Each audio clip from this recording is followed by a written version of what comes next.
Hi, I'm Dr. John Minichetti. I'm currently the president of the American Board of Oral Implantology, and I'm here again for an interview this evening with Dr. Jack Piermatti, a good colleague and friend of mine, one of the most respected implantologists, world-renowned. So a little brief background for those of you that have never met Dr. Piermatti. He completed his GPR residency at St. Joseph's Hospital and Medical Center. And he also did an implant training program at Brookdale Hospital and New York University College of Dentistry. His postgraduate training is in prosthodontics from the University of Medicine and Dentistry in New Jersey. And he has placed over 18,000 dental implants, which is pretty remarkable in his career. He's a nationally featured speaker, of course, on implant prosthetics and implant surgery. Some of his accolades: he's a diplomat, of course, of our American Board of Oral Implantology. He's also a diplomat of American Board of Prosthodontists, so he's double boarded. He's got his fellowship with the American College of Prosthodontics, the American Academy of Implant Dentistry, and he's also a fellow of the Academy of General Dentistry and a master of the American Academy of Implant Prosthodontics. So please welcome Dr. Jack Piermatti. Thank you for coming this evening. Oh, it's always a pleasure, John. Anytime you're having anything, I'm always happy to oblige. I really appreciate it. I know how busy you are. Sure. So I'm going to start with asking you a few questions, and we can share some of your knowledge, and hopefully this will go out to our candidates out there and diplomats for their future interests. So one of the first questions I have for you, okay, so this is a great one because I know personally you were an ABOI board certified as a general dentist with the ABOI, and you were practicing implants for many years, implant dentistry. And then you matriculated, you went back to dental school, postgraduate studies at Rutgers, and became board certified in prosthodontics. So can you share with our members why you consider prosthetics such an important component of implant dentistry? Sure, John. When I first came out of dental school, I started out at a hospital-based residency program, which was very heavily focused on surgery, maxillofacial surgery.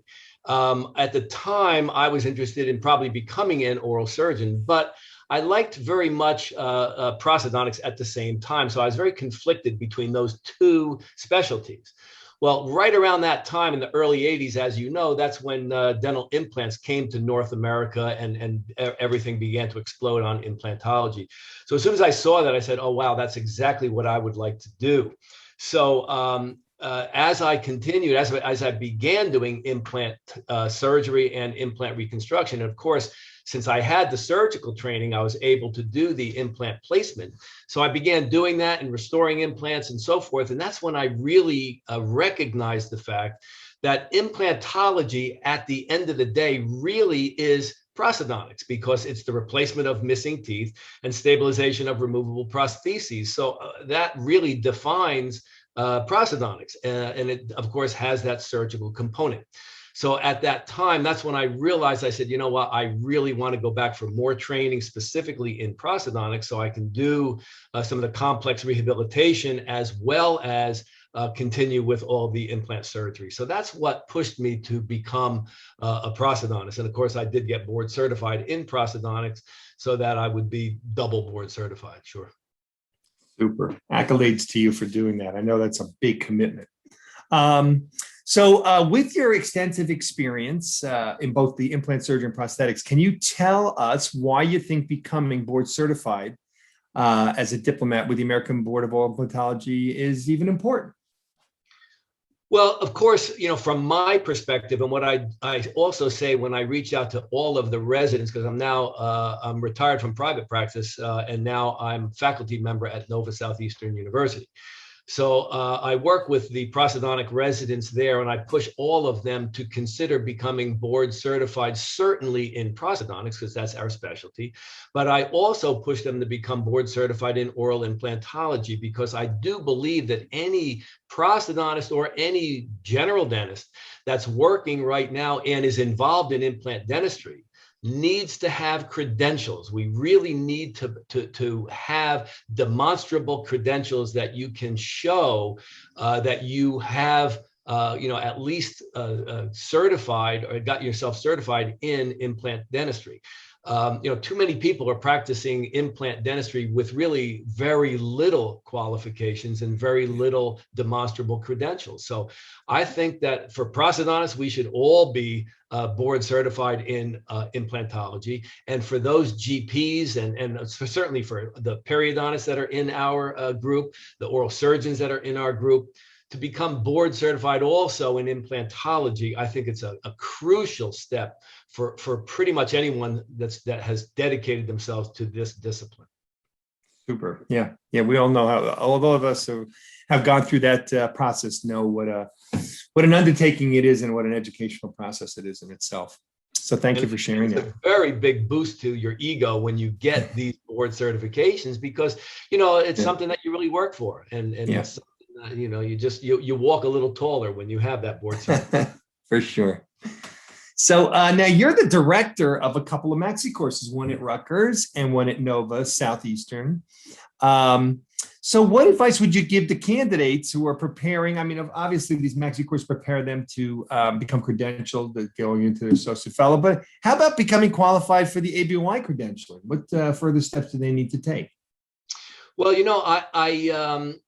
whenever I see any of our maxi course people, and as you know, our maxi courses are well known, well respected throughout not only the country, but through the world.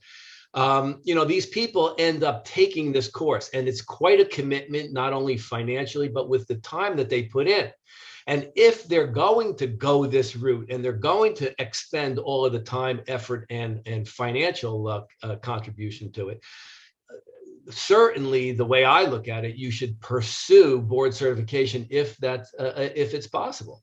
And I really like to see them, to do that, because I feel as though so many of them are very talented. They may feel as though they don't want to pursue a specialty such as prosthodontics, periodontics, or oral surgery.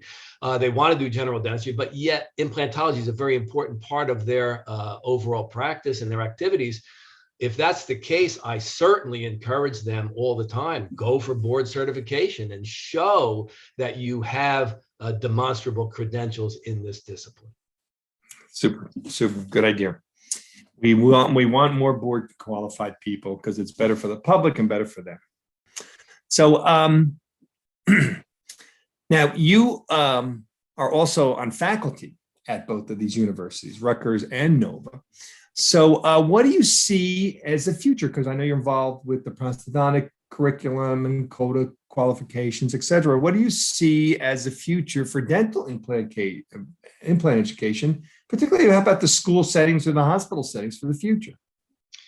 Well, the dental education is very challenged because when you and I went to dental school, the curriculum that we had is maybe half of what they're learning these days. I mean, the basic sciences are the same, but the clinical component of it with the technology that we have today is just, miles apart from what it was when I went to dental school.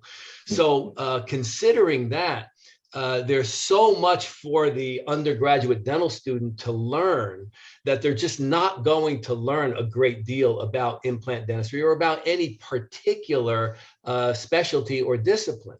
All they can do is learn as much as can be taught to them within that 4-year time frame. So anyone who has interest in this area of dentistry, boy, you have to pursue continuing education or a structured residency program.